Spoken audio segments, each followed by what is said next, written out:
So ఈరోజు మాకు cook రాలేదు. సో హెల్దీగా ఫాస్ట్గా లంచ్ ఏం ప్రిపేర్ చేయాలి అని ఆలోచిస్తుంటే నాకు వచ్చిన ఐడియా లెమన్ రైస్.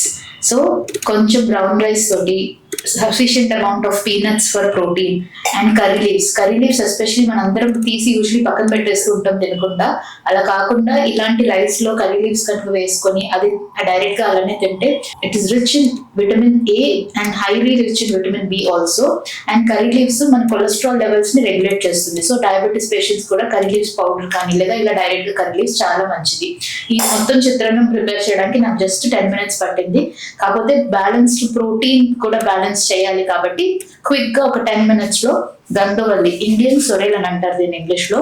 సో గంగవల్లి పప్పు చేసుకున్నాను. సో ఈ పప్పులో గంగవల్లి కూరలో mainly among the leafy vegetables rich in omega-3 fatty acids అంటే అది మన గంగవల్లి కూరలో ఉంటుంది. సో దీన్ని కొంచెము దాల్తో మిక్స్ చేసుకుంటే సఫిషియంట్ అమౌంట్ ఆఫ్ ప్రోటీన్ కూడా వచ్చేస్తుంది. సో ఓవరాల్ ఒక 15 to 20 minutes లో బ్యాలెన్స్డ్ మీల్ కూడా చేసుకోవచ్చు అంటే ఇదే example. And for everything probiotics చాలా ఇంపార్టెంట్ అని చెప్తూ ఉంటాను. సో బ్యాలెన్స్డ్ మీల్ కి definitely curd is also very important. So end every meal with a good probiotic home made curd.